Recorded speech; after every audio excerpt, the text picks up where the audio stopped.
a lot of the positioning that we're talking about here is around the people, the leadership, and that is certainly the thing that tends to get discounted, because everyone can watch their metrics, everyone can, everyone can tick off their tasks. But it's your people engagement, it's the leadership, it's the routines you set up that are going to be most beneficial to being able to be a high performance team in a virtual setting, or as an employee themselves. Being aware of these things, and I think that the other thing is, and I think you've talked a lot about how we can do these things. Are there any kind of touchstones for you as far as principles or values that you think people can come back to working remotely, working virtually?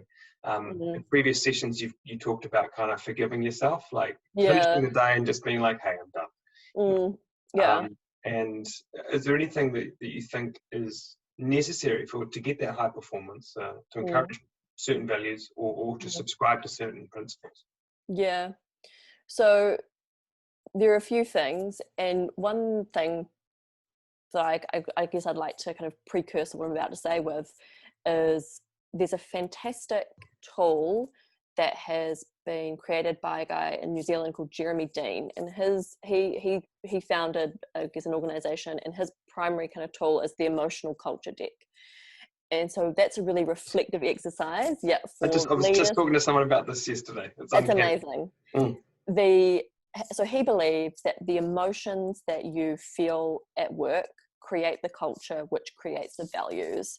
And I think it's a really powerful exercise if leaders of organizations are willing to be open and honest with themselves around what are the emotions that we want our people to feel at work? What are the emotions that we don't want our people to feel at work? But then what are the negative emotions that we're okay with our people feeling sometimes?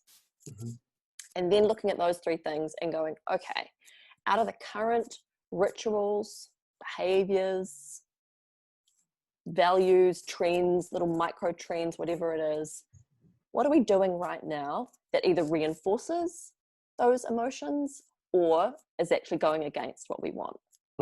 And sometimes that can be, you can have to swallow some home truths there and go, we're not where we need to be. Okay, we need to be better. And every organization is different, and not every organization needs to operate the same way. But if you think, how do we want our people to feel at work? And then have an honest reflection around what you're doing and whether those two things are aligned or whether they're misaligned. When it comes to like principles and values out of, that I really encourage virtual teams to embrace, everything's got to come from a place of trust. You can't see your people all day, every day. You don't know whether they're working all day, every day. So you assume that they are. You assume positive intent always, and you come at it from a place of trust as almost number one. Right. And then having those times where, I think we're in this time where people are going to be going into a hybrid model. So they're going to be doing in office, and we're going to see more from home working. And that's another really challenging beast, is the hybrid model. It's really different from an office, and it's really different from fully remote as well. And I think if we treat that in-office time, it kind of becomes a little bit of a write-off. Like, that people are going to be really productive when they're at home. They're probably going to do their most productive work at home. And so everything in office is going to become about that rapport building. It's going to become about that connection. This is a seriously uncomfortable truth that people are going to have to recognize, right? It's a seriously, say people are at home Monday through Thursday, and then people are in the office on Friday. It's not going to be a productive day. There's probably not going to be that much work that gets done, but you know what? That one day of connection is going to fuel the following 4 days of productivity. It's going to mean that you feel connected to your colleagues when they ask you to do something over Slack on Tuesday night. So if you're having that kind of hybrid model, or you have a remote focus model, make sure that when your team gets together, it's largely about that connection and the rapport building. And if you are somebody who's working remotely, even part of the time, you've got to be forgiving on yourself as well, and know when you've done enough for the day. Otherwise, you're just going to grind yourself out. Awesome. Well, I think we've the interesting thing is that you've talked so much about what strong practices of leadership look like, what strong practices of self-organization and how to utilize tools. We've talked about all of the things about how to attract people and how to bring them into those kinds of environments.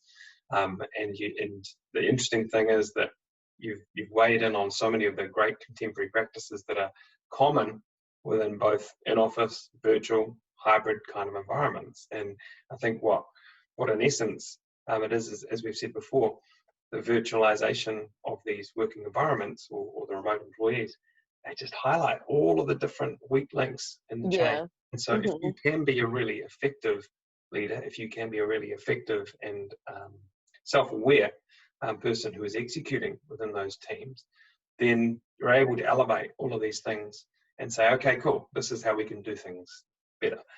And one thing that really stuck with me now and right at the start was you talk about trust, and you talk about the fact that if you're going to hire someone, bring them into that kind of environment, you need to trust them that things are actually going to work out and they're going to get done.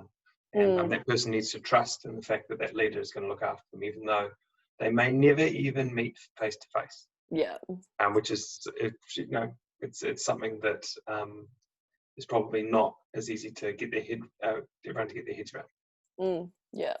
Awesome. Ultimately, I think that when you are at home and you're working from home, your professional self and your non-professional home self or whatever is so blended.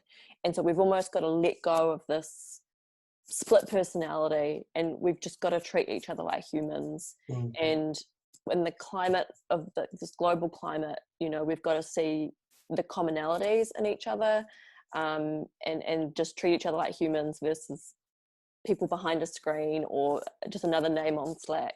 And I think if we lead from that, then we'll be fine. Okay. Well, look, thank you so much for the knowledge and the wisdom that you've shared throughout the last few sessions. I know I've really appreciated and learned a lot, and I'm sure everyone out there watching has as well. So thank you again, Vanessa. Really appreciate it. And you and I will probably see each other pretty soon. We will.